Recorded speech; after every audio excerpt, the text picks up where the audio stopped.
Good morning, everyone. Nice to see so many people in this chat to talk about sports sharing station today. It's been some times that we wanted to do this workshop together. So very happy to bring you all here and spend this next hour to speak about how can we actually move from pilots to citywide services on sports sharing stations. So Francois, if you can move to the next slide. I think we have a little bit the agenda for today. We have an hour. It's going to go very fast. I'll give you a little intro to begin with on where we are now with sports sharing stations across Europe.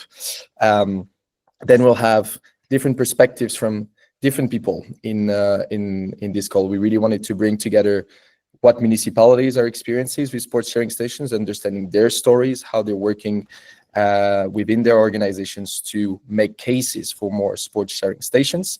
And we'll have two examples from the City of Bergen in Norway and the City of Limerick in Ireland. And then obviously bringing the perspectives from the providers and the operators of sharing stations, where we'll have three different companies, Equip Sports, BoxUp, and SportBox coming with us today. And we'll try to make sure to have enough time for Q&A after the different perspectives and wrap up by the end. So let's get started. If you have what we're going to do for the Q&As, if you have any questions while you're listening to any of the presentations, please put them in the chat and we will pick them up during the Q&A session. But first and foremost, these workshops is being done within the framework of the Access Economy Alliance, which is a network organizations that brings together cities, sharing and rental companies, researchers, and many other practitioners, where we work together to facilitate the uptake of the access economy. So we're looking at all kinds of sharing and rental services that we can bring within our cities to make sure that we are creating more sustainable and livable cities and consumption. So in case you're not familiar with it, we have a website, so you can have a look at it. And in case you would like to engage with us and collaborate with us, there's a sign up button on the websites for you to get to know you. So that's a bit about the Access Economy Alliance. Let's get to the second part. So where are we now with sports sharing stations? And we can really see that they are booming. So for the ones that are not necessarily familiar with the concepts, those are connected lockers that are put in a lot of different places in the cities, parks, sports playgrounds, and public squares, and so on, where people can, just like bike sharing can interact with a lot of different sports and leisure equipments. Basketballs, volleyball nets, spike balls, all kinds of different equipments to have fun and do sports within the city. They are usually located very close to where you can actually practice your activity, meaning that it becomes very convenient and very spontaneous and very easy for people to interact with the city infrastructure.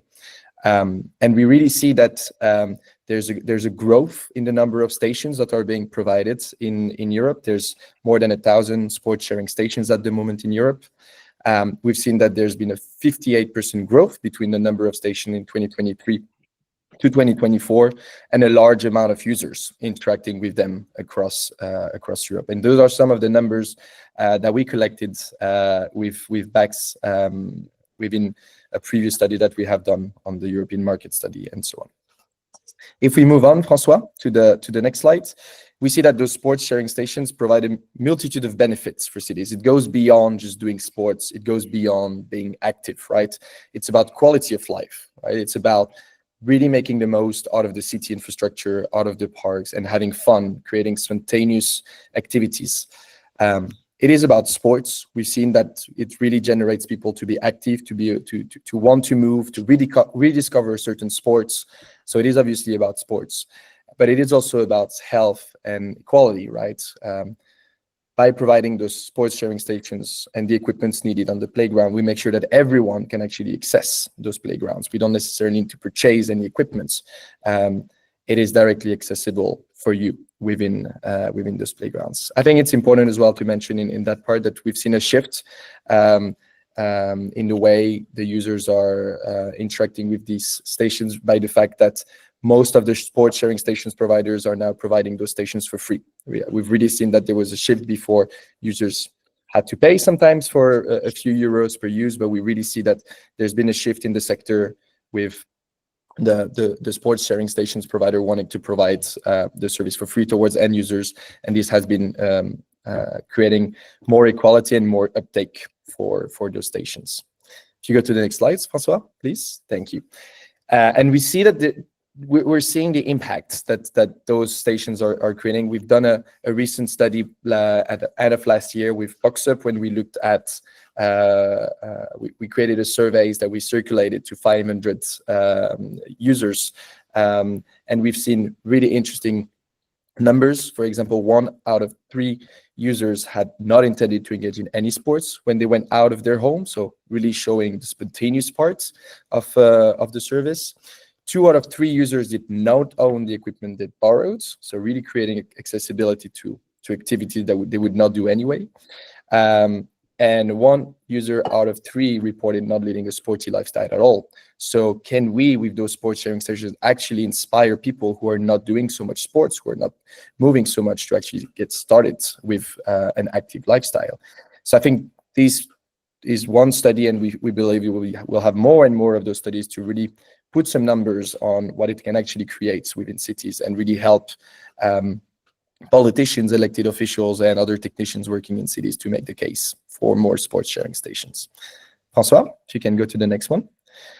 But there are some challenges, and that's why we want to talk about with all of you today.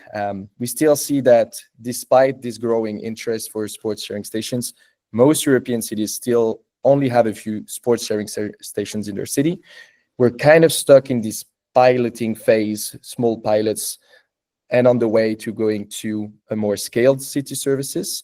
And we see that the sports sharing stations is not really yet on the strategic agenda of cities to really look at it at scale. So also, if you click one more button, all of these sort of bring us to this question that we have for all of you today, and that we want to focus on. How do we move in Europe and maybe beyond from small pilots to larger deployments of sports sharing stations? All right, François. Yeah, and we have with us really amazing speakers today, Pat, Henrik, Quentin, Frank, and Leon, who will be giving you their perspectives from their organizations on the question that I just posed. We've asked them to prepare only one slide to make sure that we really focus on this question on how do we move from pilots to larger deployments of sports sharing stations. So not waiting more, I think I'll give the floor now to, I think the next one is actually Henrik, to give his perspective on these questions from the municipality of Bergen. And please feel free to introduce yourself, Henrik, and present us from your perspective. How do you look at this question? Thank you, Sami. Thanks. Do you hear me well? Yeah, perfect.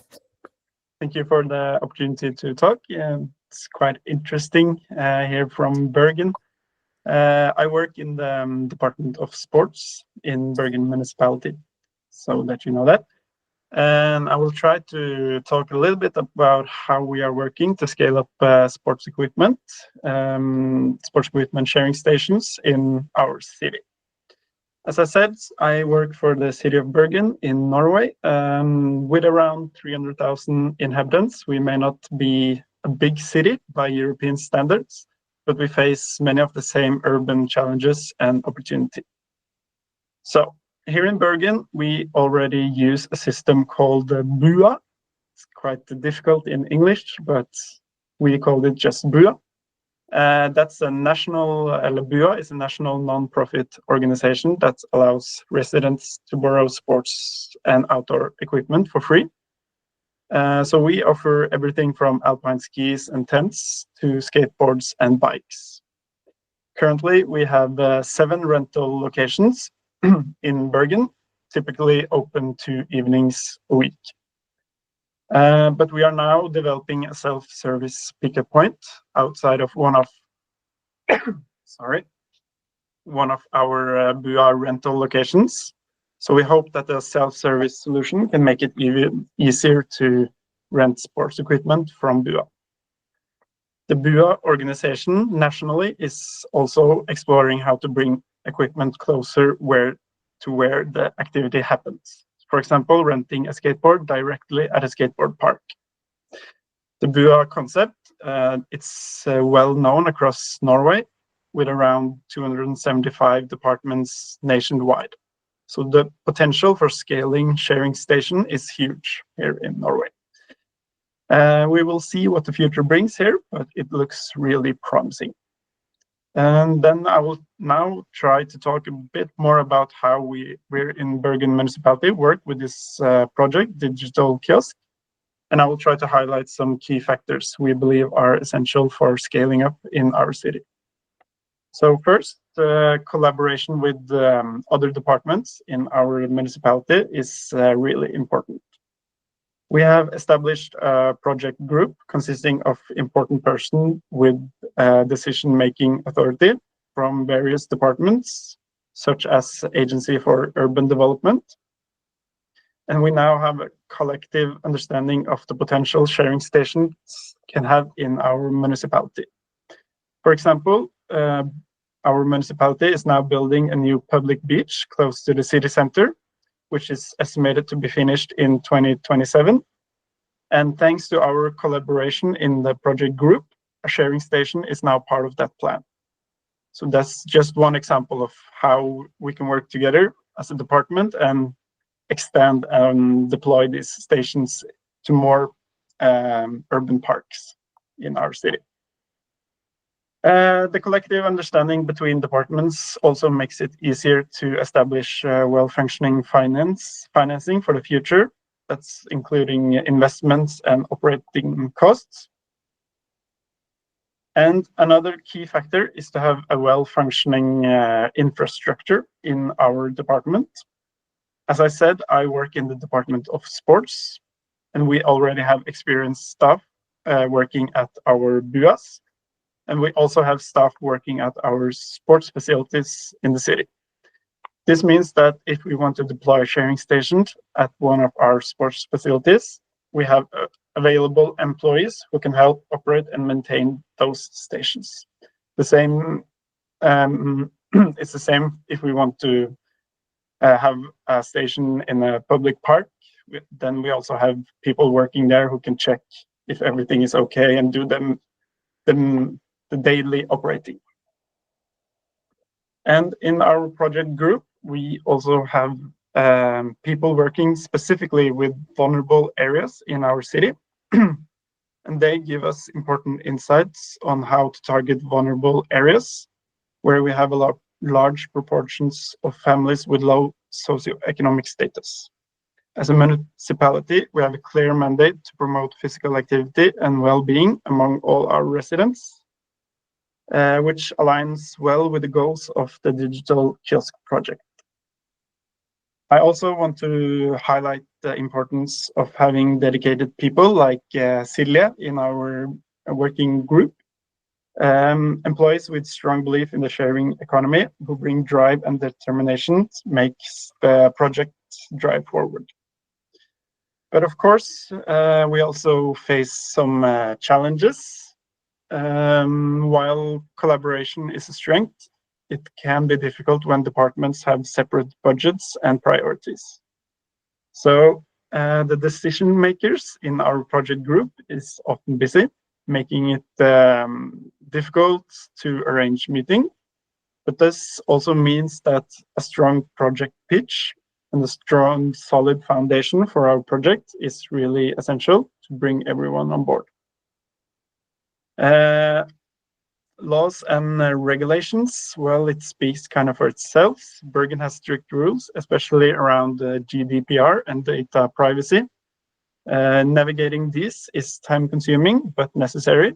As a municipality, we are responsible for the collection of data for our citizens. So it's really important that we take that serious. I also want to say a little bit about the bureaucracy. It speaks for itself as well. Many decisions must go through multiple layers of approval, which can slow down progress. And at last, one of our biggest questions is maybe how do we ensure access for family with low socioeconomic status?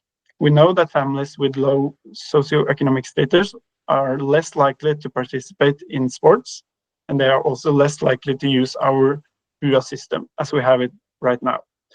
So how we can specifically target this group, we don't have the perfect answer yet, but we believe this is a topic worth exploring further together in this network. So that's everything from me. Thank you. Thank you so much, Henrik. Very nice way to kick off this this chat together. I think absolutely love the examples of the beach. I think that shows how bring a team around the topic together, around the stations, creates additional opportunities afterwards. So thank you so much, Henrik. I didn't say anything about the photos in the slides. It's photos from one of our existing BUA locations. So it works as a rental shop where you can go in and pick up whatever you want to borrow. Yeah. Yeah, and I think this is pretty like very much. There's a similar concept in Sweden. I think in the Nordics, you are definitely leading in the provision of sports equipments through those different libraries, which is not necessarily the case for us in Southern Europe, in France, or in Spain, where I'm living. So that creates also a very good base for the work on sport sharing stations. If you have any questions, please post them in the chat. We will take them right after the next presentation. Francois, if you can switch slides to Pat from Ireland, from Limerick. I'm sure a few things you've heard will sort of mirror to your experience, but it will be really good to hear it with your own words. Absolutely. Well, thank you, Sami, for starters, and morning to everybody. I hope everybody is doing well. We're delighted to be here to represent Ireland in our experience of equipment sharing. And as the last presentation was coming from Henrik, I kind of smiled to myself in that in Ireland, I think we would accept we're not very good at sharing, full stop. We don't do sharing very, very well. We operate kind of within silos when it comes to sport and physical activity. And I think culturally, we would probably put that down to the fact that we were governed by English rule for a long time. And then when we fought hard to gain independence, we cling on to everything that we feel is our own. And that kind of sometimes then can have a negative effect when it comes to things like municipal shared facilities, playing pitches, athletics tracks, sports halls, and so on. So the idea of sharing it all in Ireland is a little bit probably behind where it is in Bergen, for example, or even in Europe. I think as Irish people, we're acutely aware of that, and that's something we work on, but it definitely isn't something that would have come naturally to us. Like, so when we got into our journey in equipment sharing, it certainly was something new for us. So for that reason, for the first minute or two here, I'm going to just give a little bit of context as to where that journey originated in Ireland. The examples I'm going to be giving here are specific to our work with BoxUp, but through our other European projects and other ventures that we have, we've also been exposed to SportBox and Equip and the other variations that exist within it. And I think the first and most important thing to say is it's fantastic to see such innovative solutions to a shared problem, and that really is, in how to get people more active.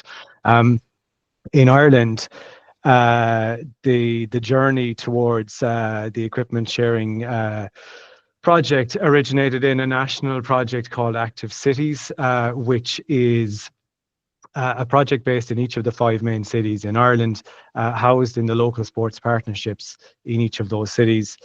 And local sports partnerships are typically not-for-profit, government-funded organisations in each county in Ireland, where the remit is to get people more physically active. So prior to COVID, I think that most of that work would have focused on programs and initiatives of activation. And then when Active Cities arrived in 2021 as a project, the focus became a little bit more on infrastructural elements and wider behavioural change pieces that might encourage people to be more active. And it's through that journey that the move into equipment and equipment sharing became more prominent.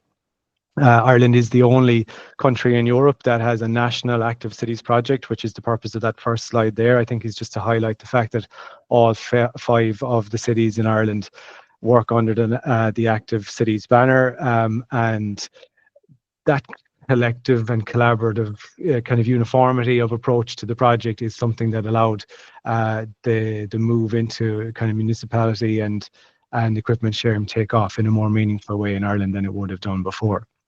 The Active Cities project itself is funded by a stream of funds through the Irish government, which is called dormant accounts, which essentially is money that is taken from banks and building society accounts that haven't been active in over 15 years.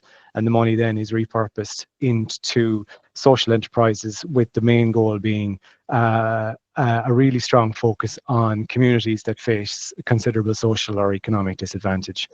So from day one, our mission would have been clear, is to provide meaningful, inclusive, accessible solutions for those who face the most barriers to being active. And it was within this this frame that the equipment sharing became so appealing to us. So after extensive consultation, shall we say, and red tape and bureaucracy, as Henrik alluded to earlier, we engaged in a national project whereby we purchased equipment sharing solutions for all the 5 cities in Ireland: Dublin, Cork, Waterford, Galway, and here in Limerick. In Limerick, just to give a little flavour, I suppose, of where I'm coming from today, our equipment sharing unit was the centrepiece of a public park upgrade of a green space on the outskirts of the city centre. Prior to the Active Cities investment, that park would have been severely underutilised and dilapidated, and would have had a very mixed reputation for antisocial behaviour and safety concerns, certainly by night, and it definitely wasn't a place where people met regularly to be physically active or to engage socially in any meaningful way. As part of the overall development, we installed basketball court, volleyball courts, tech ball and table tennis tables, and an inclusive playground.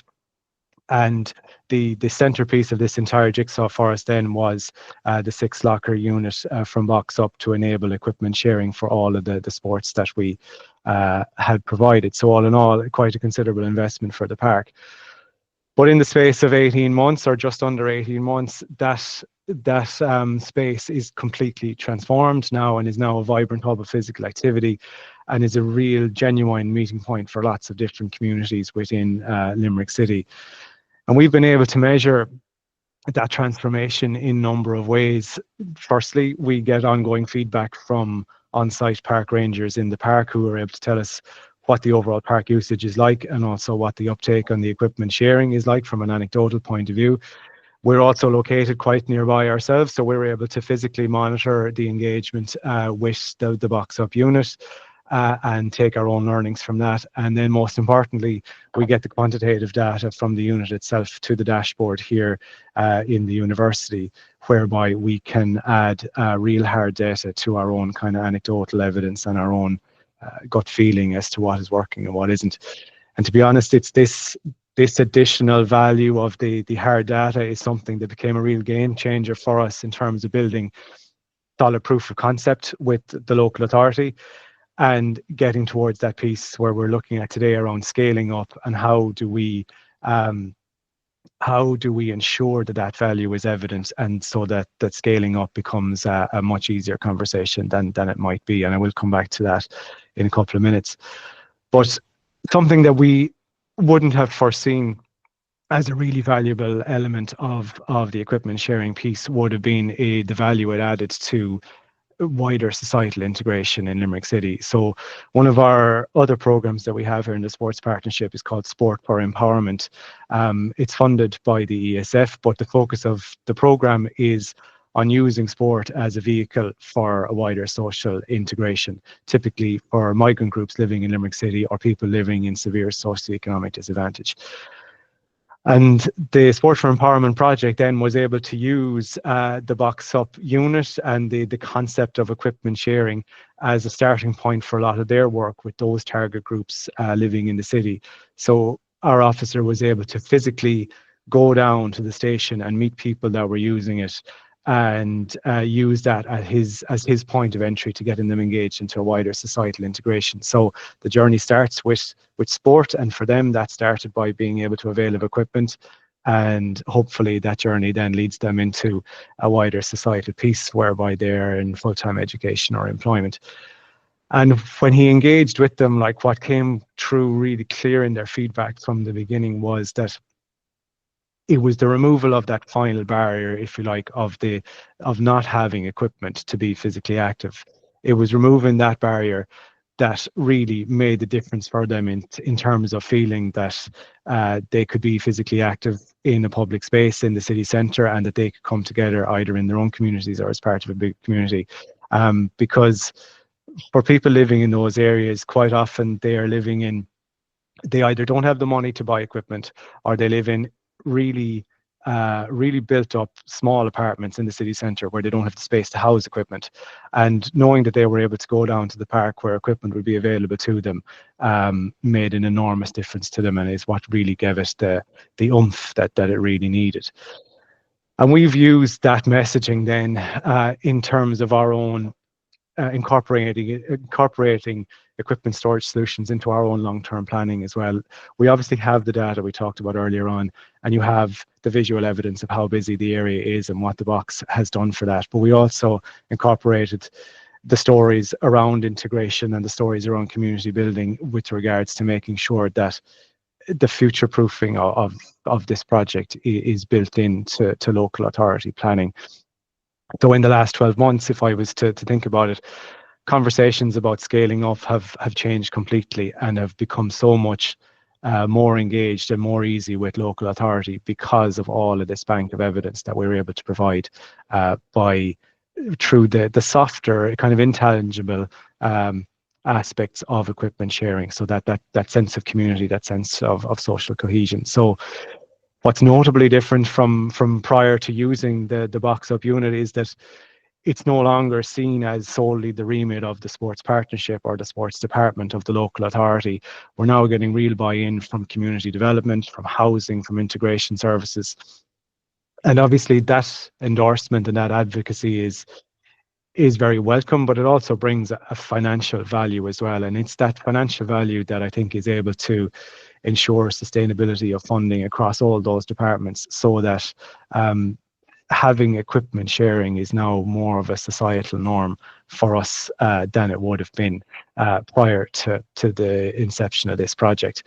And examples of that can be seen in the fact that at the moment in Limerick, we're in the middle of an outdoor recreation plan, a local sports plan, and a global action plan, global active city action plan, all being written at the moment.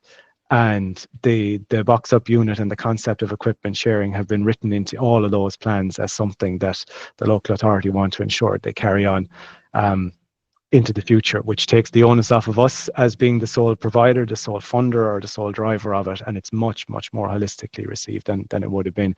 So it's that broad support that also opens the door to the next project and the next park and the next community where we can build this concept into that for long-term impact. And to be honest, in summary, I think that impact is felt not just across increased physical activity levels, but it's also really about creating more shared spaces and, as a result, stronger communities for everybody. So that's me. Thank you so much, Pat. Very inspiring. I think if I really liked the story you brought about. I think you gave very, very concrete advices for other people in this call about how to make a case locally to get it out of the sports departments. I think that's the main idea. How do we get these sports sharing stations out of the just sports and bringing it to the city level? And this is with data, this is with visual evidence, and this is with stories that you're collecting, I think. Yeah. So it definitely gives a lot of, I think, good inputs for all the other technicians in cities in this call on what do you need to get out of those different pilots to be able to move to scale. So thank you so much, Pat.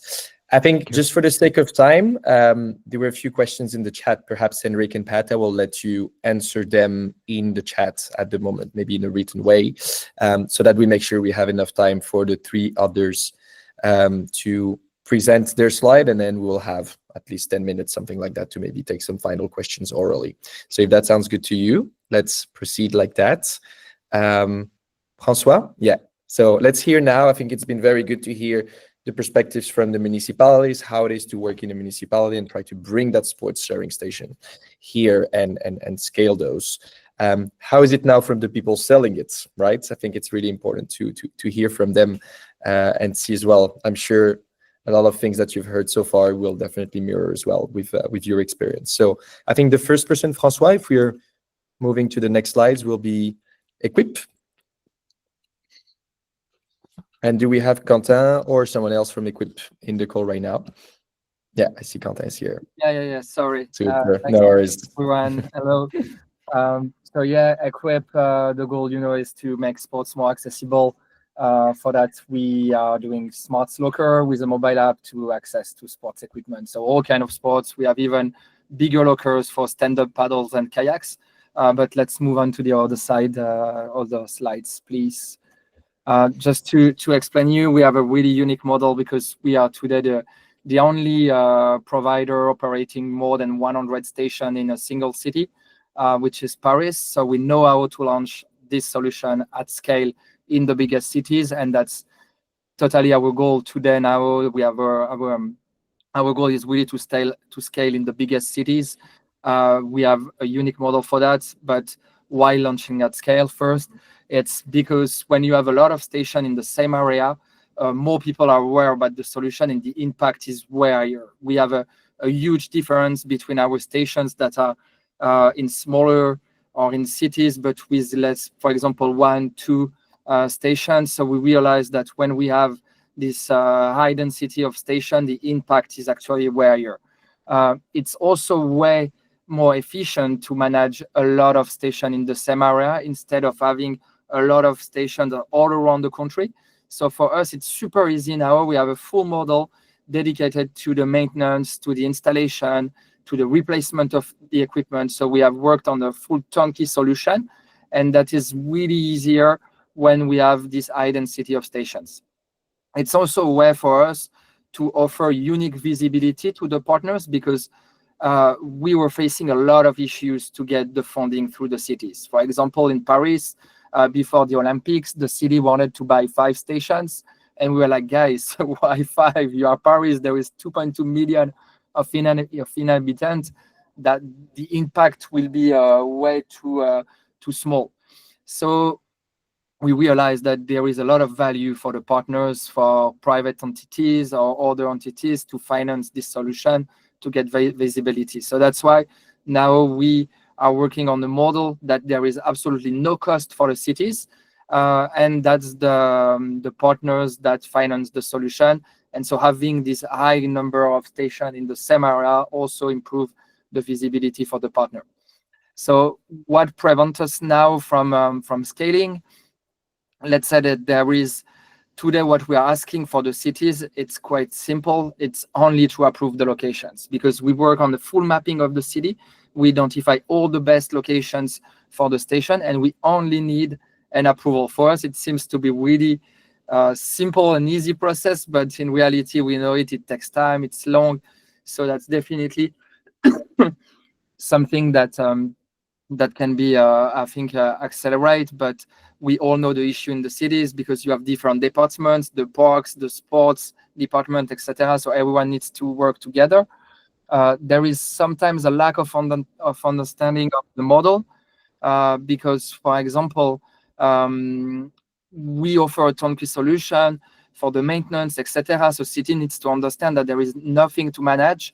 We tested the maintenance by the city by the past, and to be transparent, it was a disaster because people of the city are already a lot of work already to manage, and you put them on the work a lot of other stuff to manage. So that's why now we prefer to manage everything on our side. Also the restriction on visibility, because it's whether you get a full turnkey solution for free or you need to pay the solution. And when you deploy at scale, for sure, it's not like a sport field that you pay once. You have all this recurring budget for the maintenance. So we think it's better to allow some visibility and have no cost instead of for the city pay a lot and taking a lot of time also to put that in the budget. Otherwise, there is the reluctance to paid options in some cities because our goal is to always have free access to equipment, but to offer some premium access, stuff like that. So also having a paid option in the app helps to finance the solution and lower the cost for the cities, for the partners, but without closing the opportunity for the users to have a free access. And just to give you an idea about what we're doing, last 3 weeks ago, we have launched 30 stations in the city of Munich that we have installed in less than 3 days. It's thanks to the unique design of station that we have.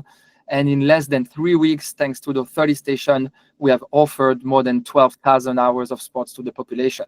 So the impact when you launch this solution at scale, it's huge. And the only thing that the city of Munich has done is to approve the locations. So that's it for our solution.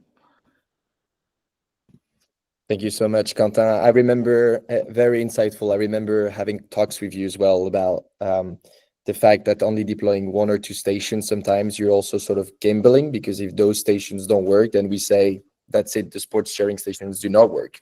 But actually, by bringing more sharing stations, you see that there's different numbers and that you see in usage based on the context of every locations and so on. And then you also create more certainty on all the stations. So yeah, very interesting, Quentin, and thank you for sharing the model. And I think the numbers from Munich are very encouraging and engaging for everyone to hear from that.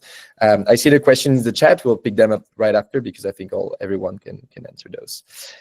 If we're moving on, François, please, to the next slides. I think I would like to give the floor to BoxUp. I think, is it Frank that is with us today? Hey, everyone. Thanks. Yes, fantastic. Thanks, Frank. Nice. So yeah, first of all, I'd like to introduce ourselves. Here we are BoxUp as well. So as you can see, we are the project we've been done with Limerick too. So we are sharing station as well that provide the material for free to the user directly on the place of practice. And today I want to say why on our side we have some cities that barely offer stations at large scale. So for us, we have a lot of different cities as well, more from different sizes. And it's often surprising that saying that it's not the size that making the one to go to a large scale project. Often we have like smaller cities that going through like bigger network than the biggest one. So often because they have like as well less maybe work constraints, maybe less budget constraints. It's maybe less complicated to talk to each other as well. We have like the same similarity through the different departments. So it could be like really complicated for a bigger city to go large scale. And often like the smaller city have more time to go deeper in the project. Just like did Limerick, like they go through the dashboard, they go to see the data, they want to see how it works. And then after that, they can like pitch easier to go like to a bigger step. And often what we have like with bigger city is like they think sometimes successful pilot is project.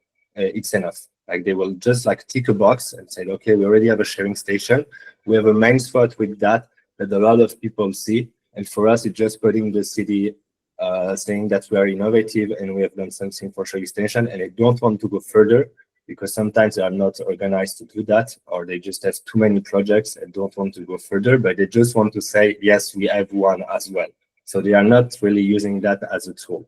And sometimes as well, what we have, it's honestly, it's like some of our customers or some of our cities or some of the potential people we are talking to, it's starting to change now, but still saying that as a childish tool. They think still like, yeah, I'm the one who will be in charge for going on the ball sharing station, and they see like the balls, the rackets, like kids tools, and at the end it's not at all. It's like it's a must-have to make people move, just as show, but it could have like a real impact directly on your places, Just as our studies have shown as well with BACS, it has a real impact on the users. They'd rather go on a place where they have a sharing box station, where they have a BoxUp station, than a place that they don't have. So it will really make your space more attractive. So it must have as well a mind shift inside the head of the people, like not saying the sports as childish, but as something for everyone. For example, the minimal difference age we have on the station is 50 years, so it's really intergenerational, the sports we offer. Sometimes in the cities as well, we have a small window. You need sometimes an event to justify a budget or a new project, just as Henrik has talked before, that like the new beach, it's like a new project. There you can integrate the station. The station itself sometimes don't justify any budget, or they cannot go through all the process just for one station. So sometimes it makes the window short, so we have like less opportunity to do some scale project. For example, we have the UEFA World Cup. We just won an offer with Bern for like several stations over the capital.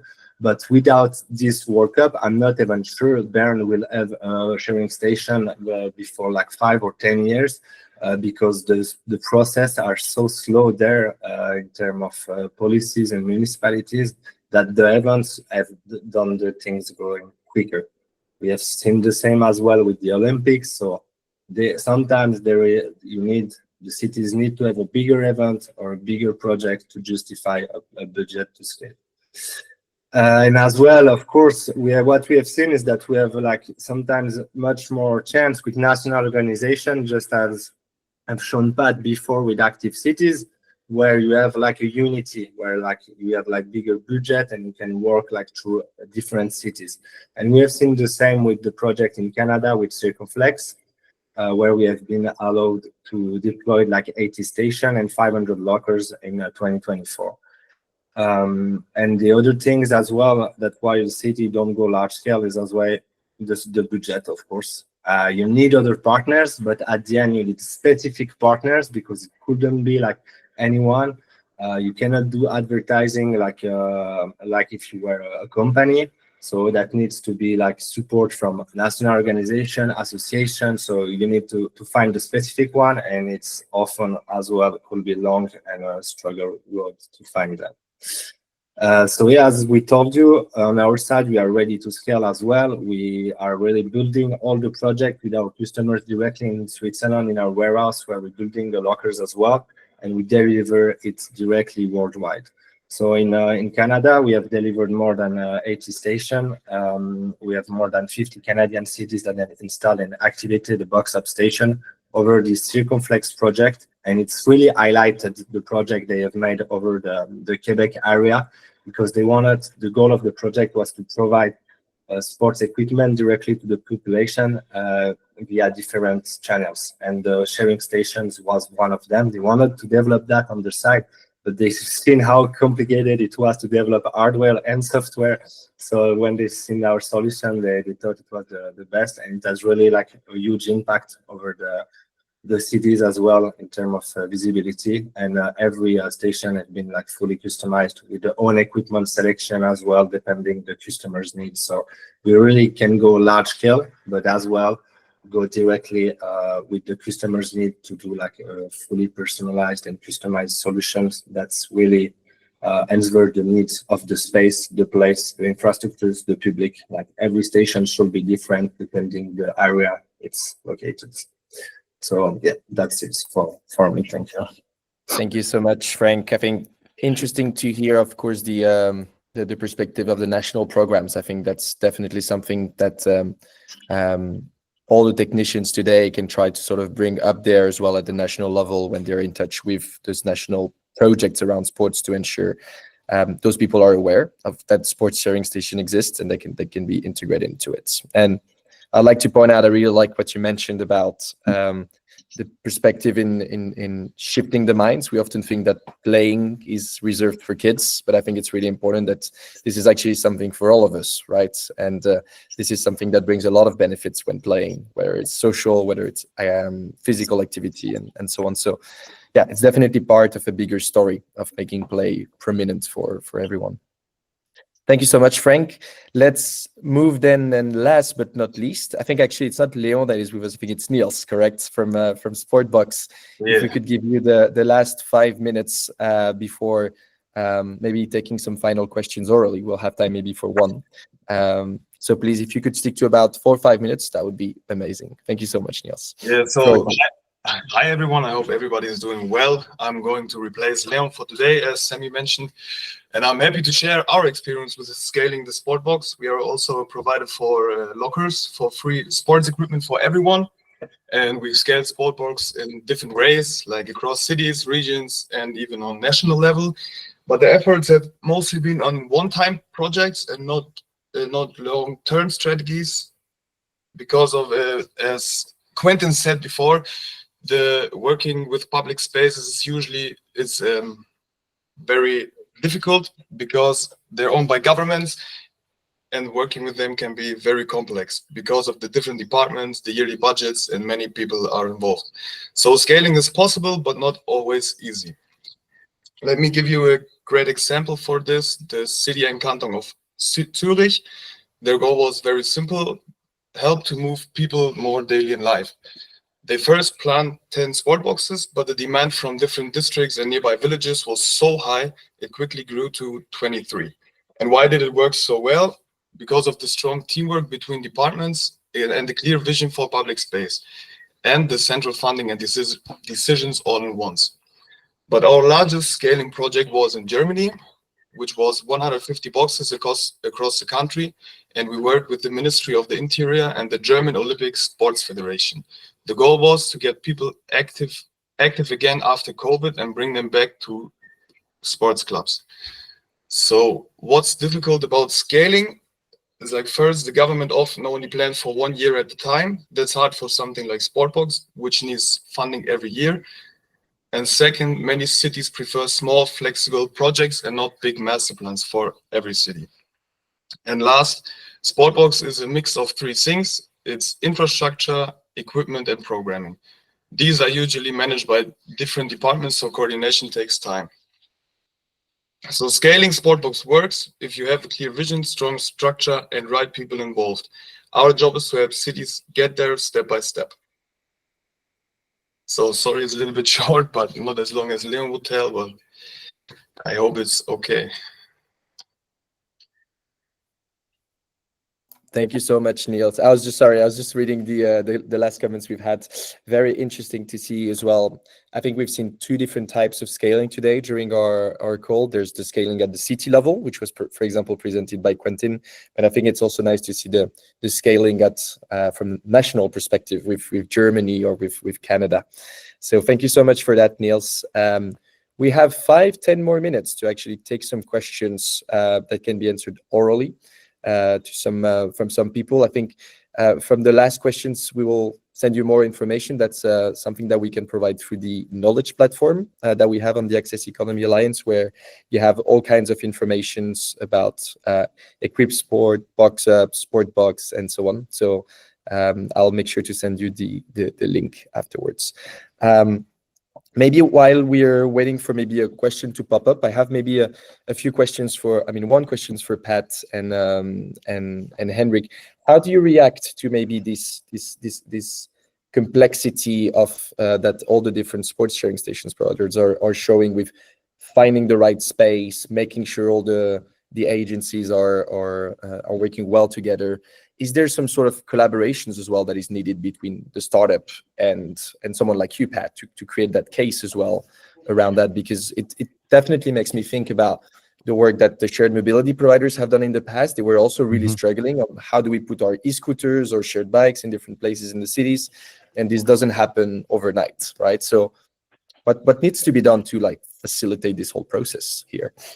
Yeah, it's a good question. It probably a different answer per city, really. Like in terms of scale, I mean, Henrik mentioned population of 300,000 approximately in Bergen, and in Limerick that's closer to 100,000. So in terms of scale, we're on the low end.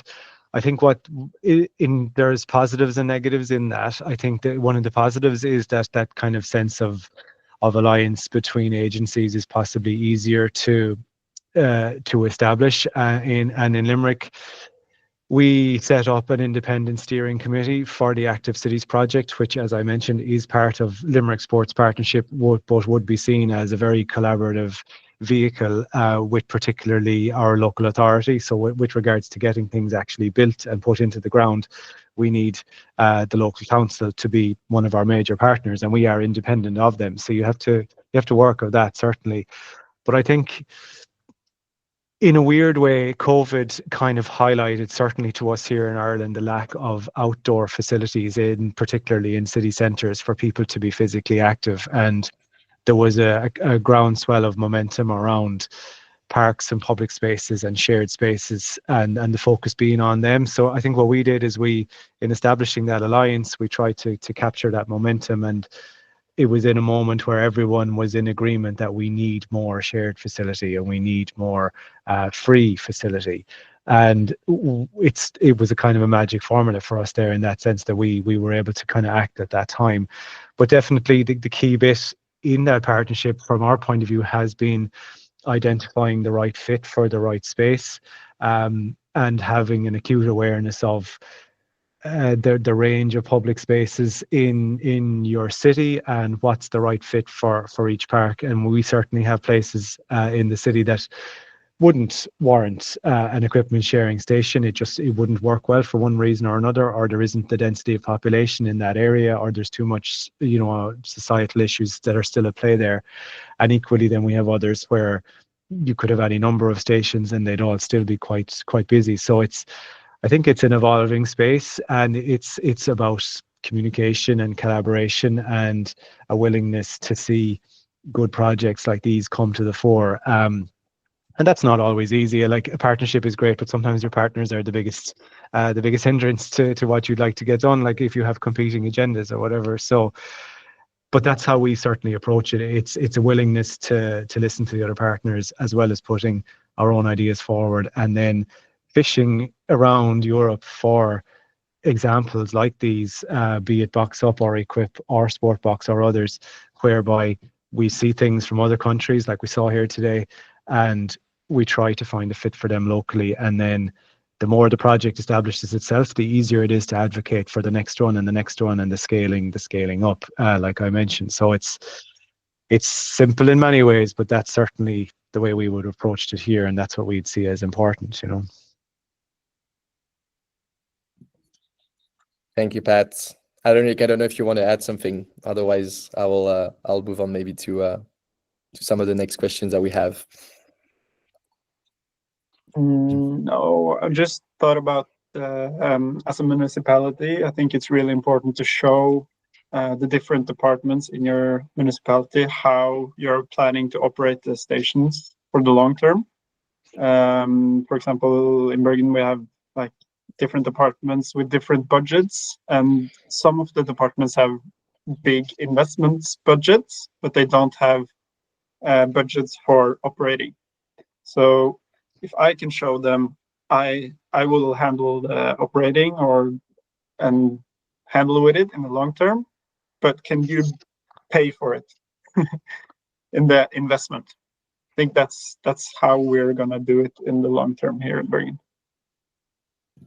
That's a very interesting point. And could you give, for example, what are those departments that have, in your case, in your municipality, a lot of funding for investments? And is it in your departments then that you have funding for operations then? Yeah, so for example, it's the Agency of Urban Development. The one example I mentioned with the public beach, they are building the park and the public beach.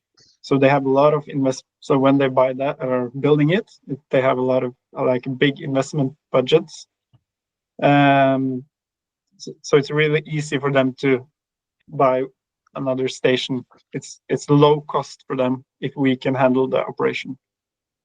I see. Yeah. Very interesting. I see.